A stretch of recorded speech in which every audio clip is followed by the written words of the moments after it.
All right, welcome everyone to our presentation on Boots to Suits.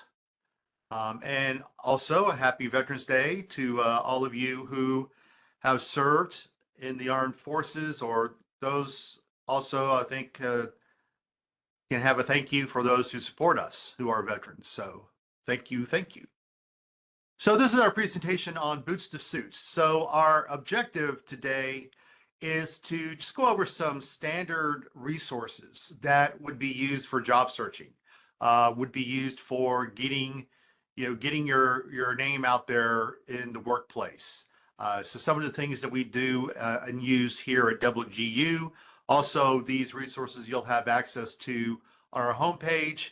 I will put some links in the chat as we go through some of the information.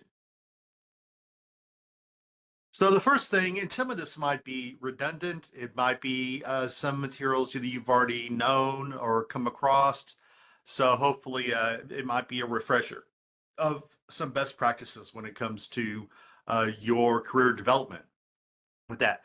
So now's the time. And I get this question a lot from students to say, well, I'm maybe halfway through my program. When's a good time to start job searching or looking for internships? And I say now.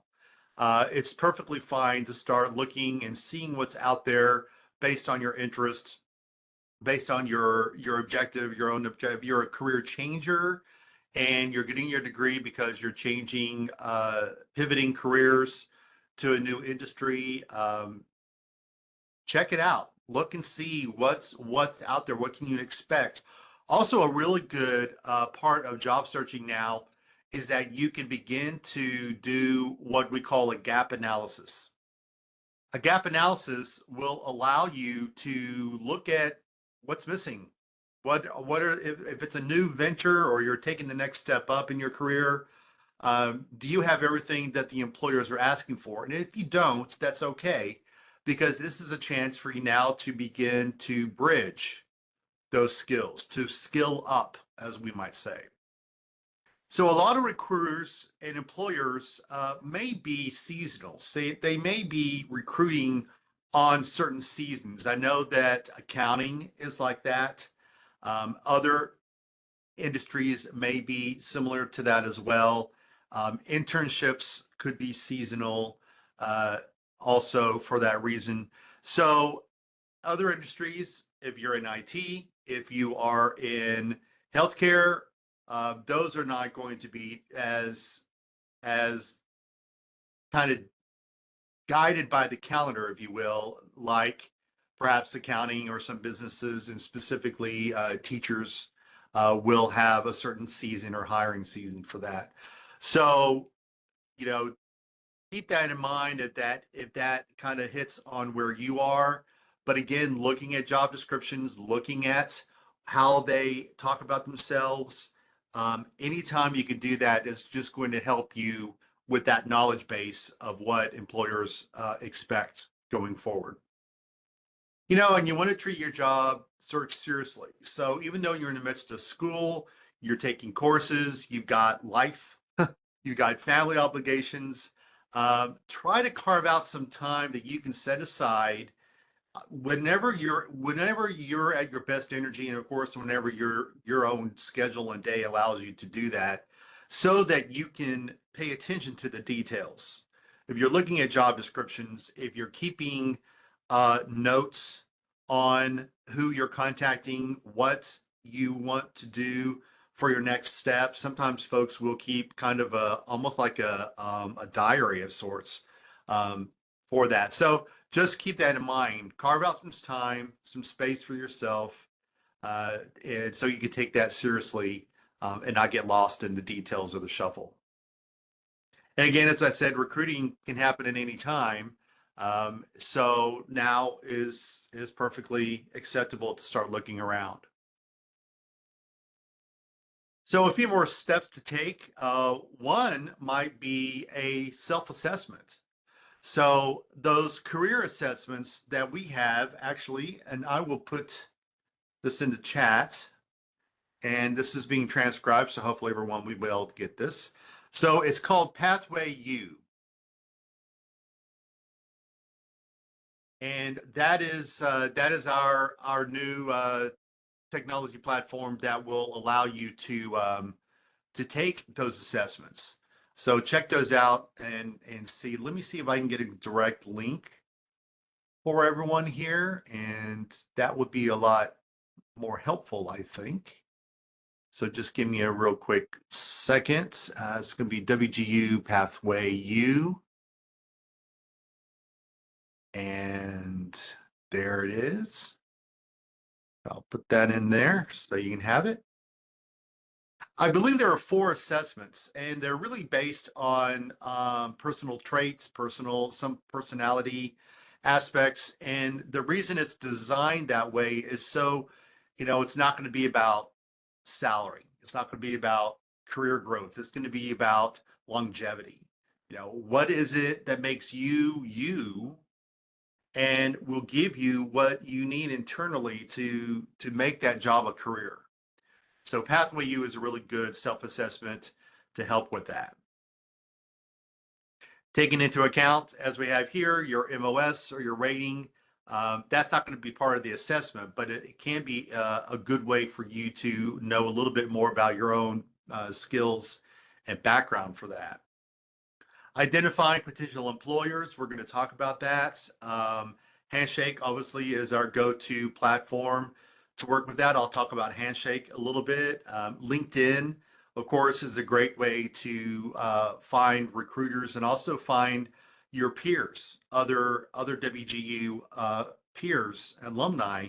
And what are they doing? What jobs did they find, or are they working in while they're going through school? And that's going to be part of that research. So number 3 will be part of that way to research those potential employers. And then to get yourself out there, we're going to spend some time and talk a little bit about what I call your promotional or your marketing tools. Resume, cover letter, LinkedIn, Handshake, as well. So those sort of things. And then making contact with employers. Now that we're on this side of the pandemic, for example, you may find more live job fairs, information sessions, ways that you can get in front of recruiters to introduce yourself and to talk to them.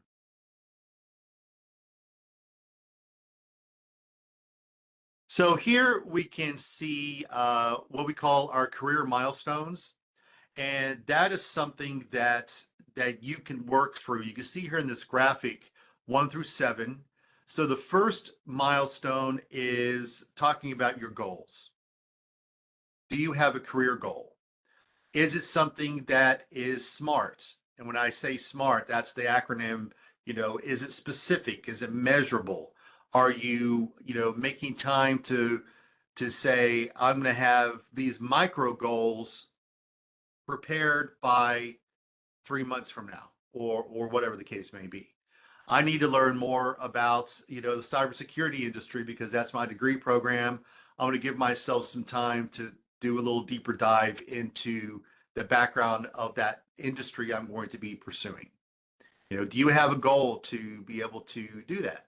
So career milestone number 1 is about setting those goals.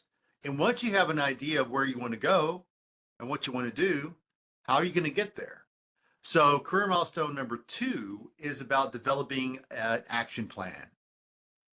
And there are resources, there are activities, there are actual workbooks that we put together for you to use for that. And then the other milestones are, number 3 is about internships. Number 4 is about networking, connecting with those other professionals in your field. Number 5 is about what we call brand or portfolio assets. That's going to be like your resume.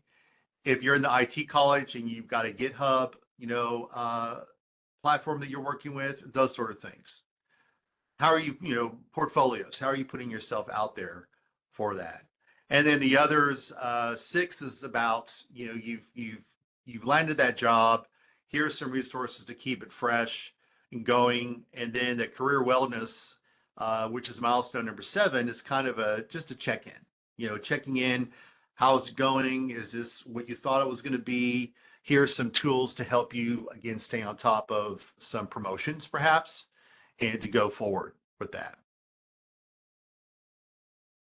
This is just another graphic that follows the step by step. You don't have to be linear with this. You don't have to do number one before you go to two, before you go to three. You can jump around whatever your needs are at the moment, and you may go back to milestone one if your goals have changed, if your objectives develop in a different way. Always available to do that and go back and check things out.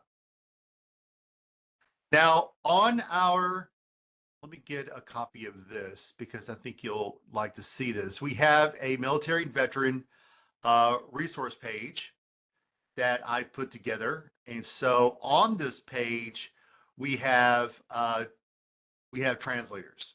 So we have ways for folks to be able to take your MOS and to be able to translate it into civilian talk, if you will, so that what you did in the military translates in the civilian life, and then you can begin to use that maybe as part of your job search. So here is a link to our military page.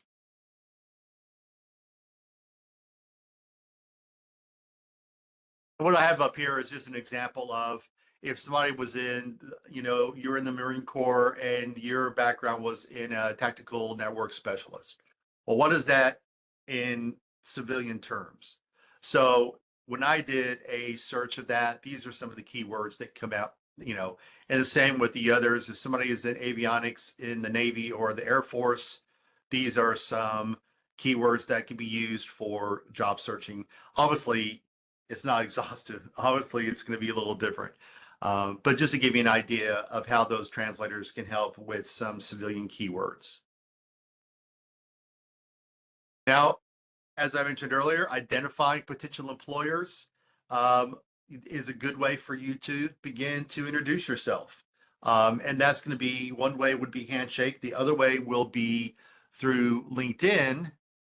And there is a way to look at where your fellow students are going to. And I'm going to give you a link to that first. Here is a link to the career milestones if you did not have that already.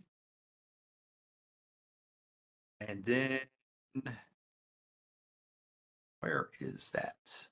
Here is a great link. These are all of our webinars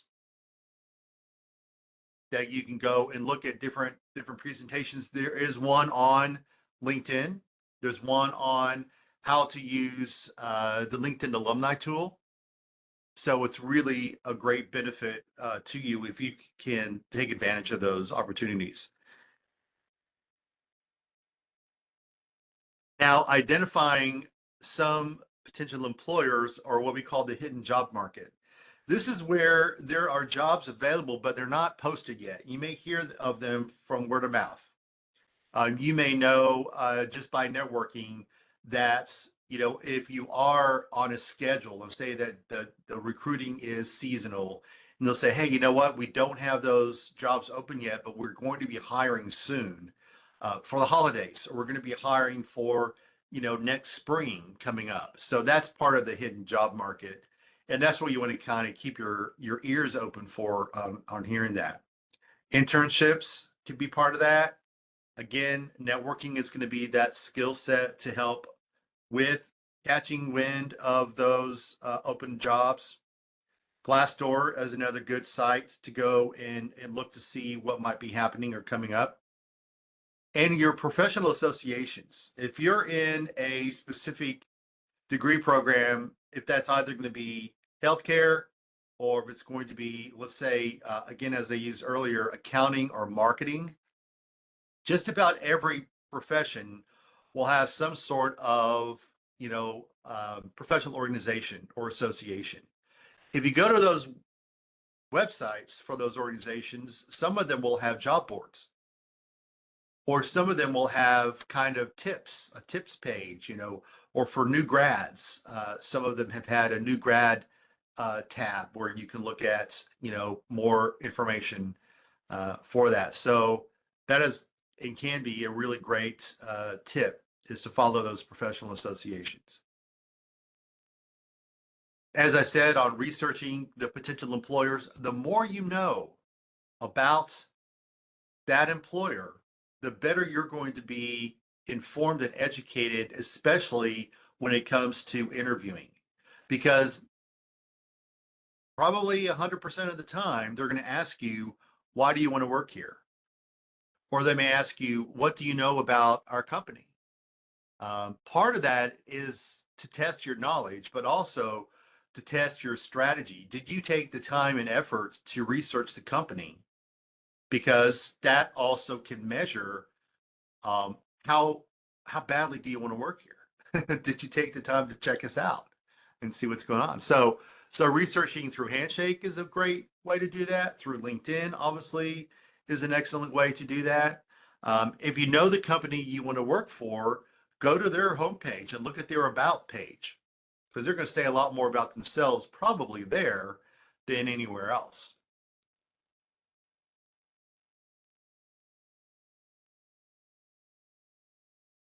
So as I said, using the LinkedIn alumni tool, this is not a WGU thing. This is part of LinkedIn, and it's built so that students or just regular employers can go and they can do some research on other people who are working at that particular company.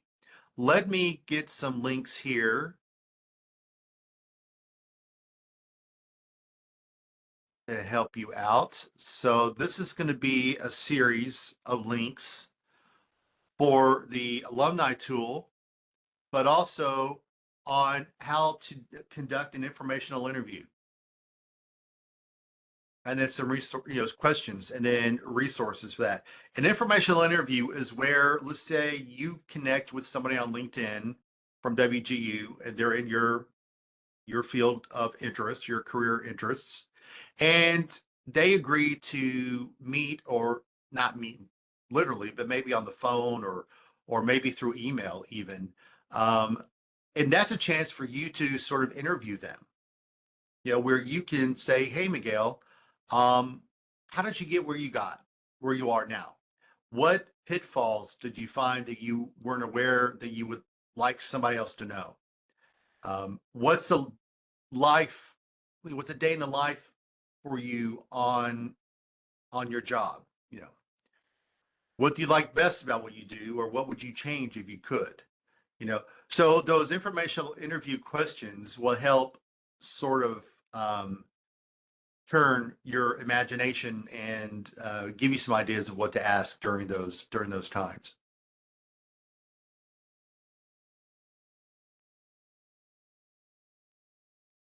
Now, the other thing with, let me go back, with the alumni tool is that you can search that. You can search through using keywords. And then you'll get, it will filter down all of the people. They're like 13,000 people on the alumni tool. It'll filter down to just what keywords you're using. With software development, then only those who are in the software program, that's what will come up. And then you can go, search by location, search by, all kinds of keywords to help do that. So it's really a pretty good, tool to use.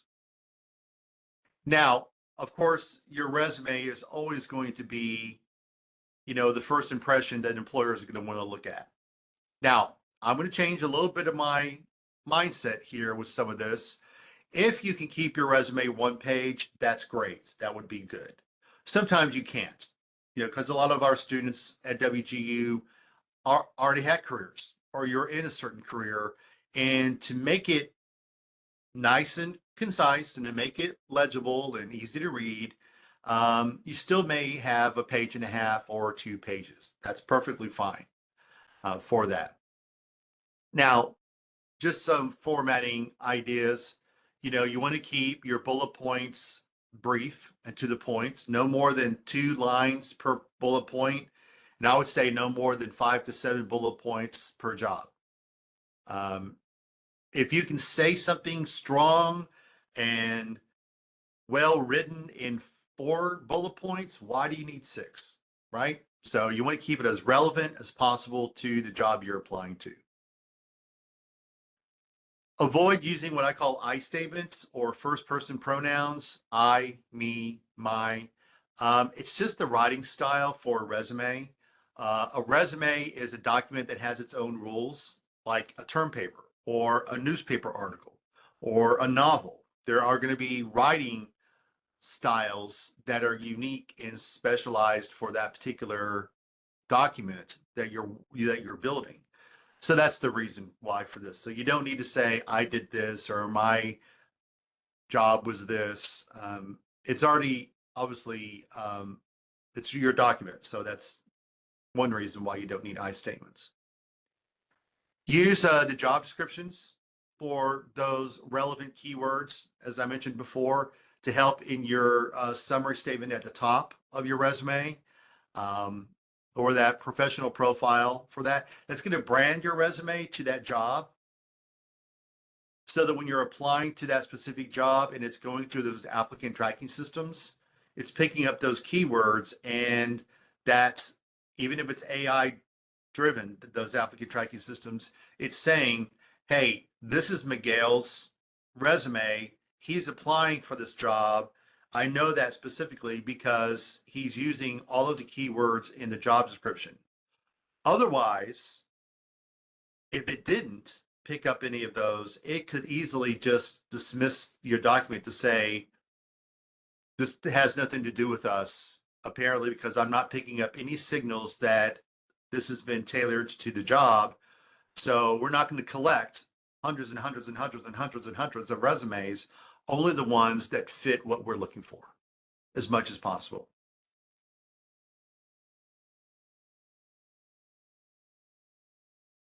So again, making contact with an employer, if at all possible, during those networking opportunities will always be the best way, to go when you're job searching, if at all possible. When you're applying to jobs, if that's going to be, if you're looking for a government job, for example, this really applies to that more strongly, or a private sector job, working with LinkedIn or Indeed or Handshake. Read the instructions. Read the application instructions, and I say that with USA Jobs because if you're looking for a government job, every letter of those instructions has purpose and meaning, and you don't want to miss out on anything. I'd say that would be with every job application that you're looking at. Obviously, you want to send a professional resume. You want to have a cover letter if you're going to use a cover letter.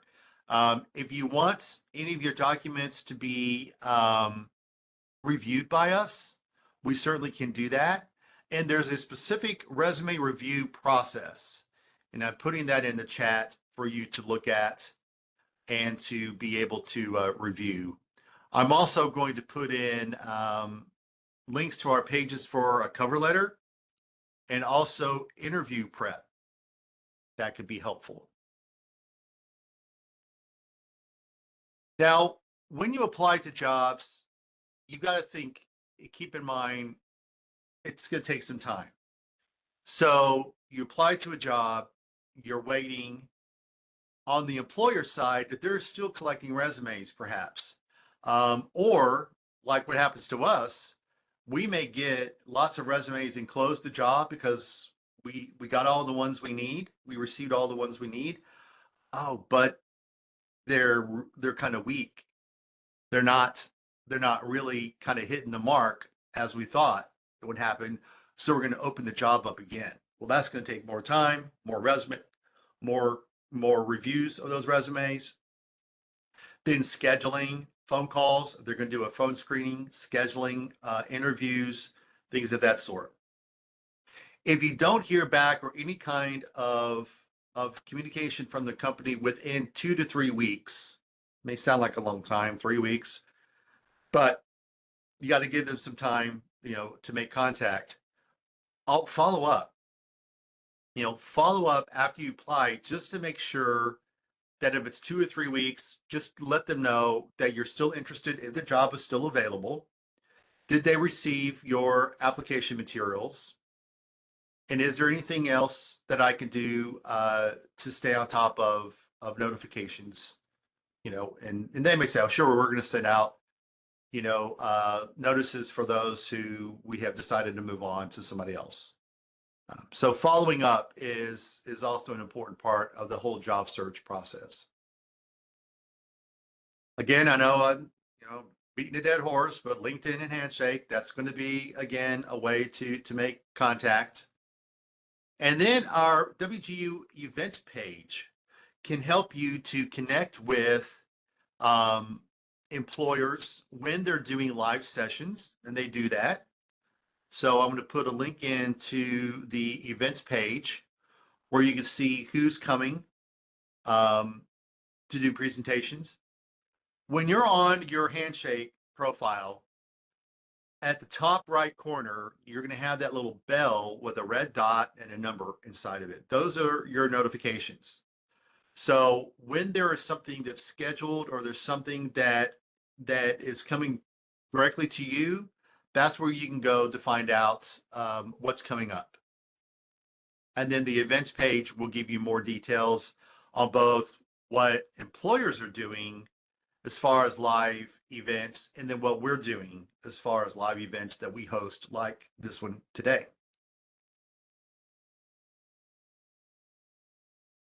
Now, I covered the basics, and I'm going to stop talking and let you ask any questions you may have. There's something through the events, those of you who are live. Obviously, if you get a recording of this and you need more information, you can always email your questions then to us, and we'd be glad to help you out. For those of you who are live with us today, if you have any questions you want to put in the chat, I would be more than happy to do my best to answer those questions.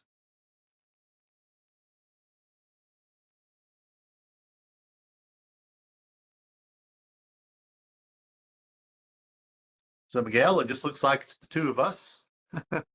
If you have any, all right, let's see.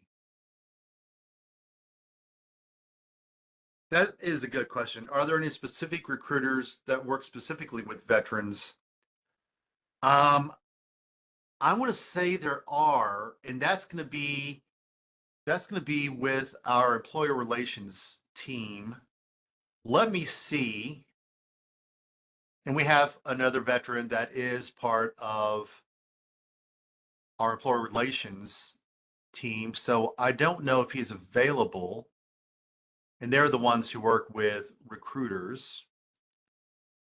His name is Hank. So let's see. Nope, I don't think Hank is working today. That's here. That may be something I'll have to circle back around to them. Let me see if one of our other guys is here. His name is RJ. He looks like he is here, but he's on a call. So let me see if he might still respond. RJ, we have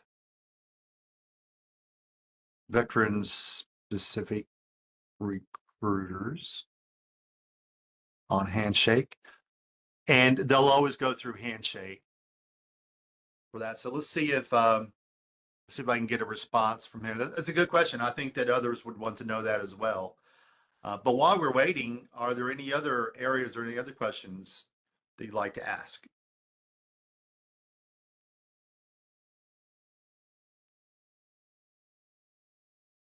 RJ is responding.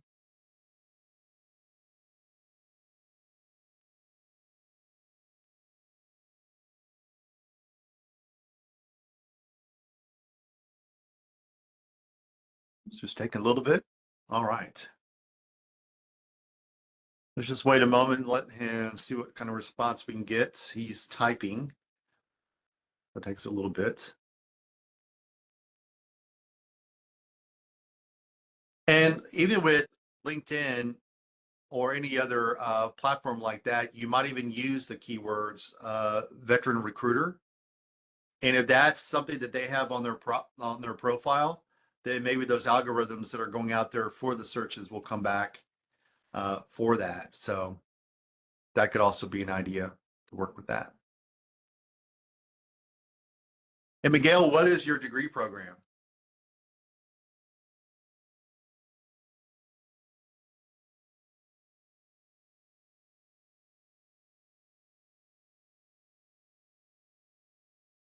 All right, great. Is it the general IT or is it a specific one, cybersecurity or software, general IT? Okay, good. It looks like RJ stopped typing. I'm sure he's going to get back to me. So if you needed to go, I know that we're on our time here. You're certainly welcome to, and I'll follow up. I can follow up with you and send you back any information that they share with me.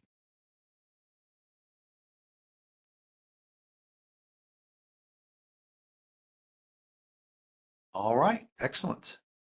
Well, I'm going to go ahead and stop the recording, and then we'll wait for once I get a response back from our folks over there, Miguel, I can reach out to you through your WGU email and let you know what the answer is.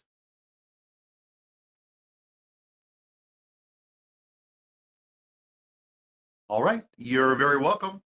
And let me check real quick to see. No, not yet. Gosh. Okay. Well, you're welcome, Miguel, and I'm glad you joined us today. And hope you have a good rest of your day. And oh, and Miguel, I forgot to ask you what branch of service were you in?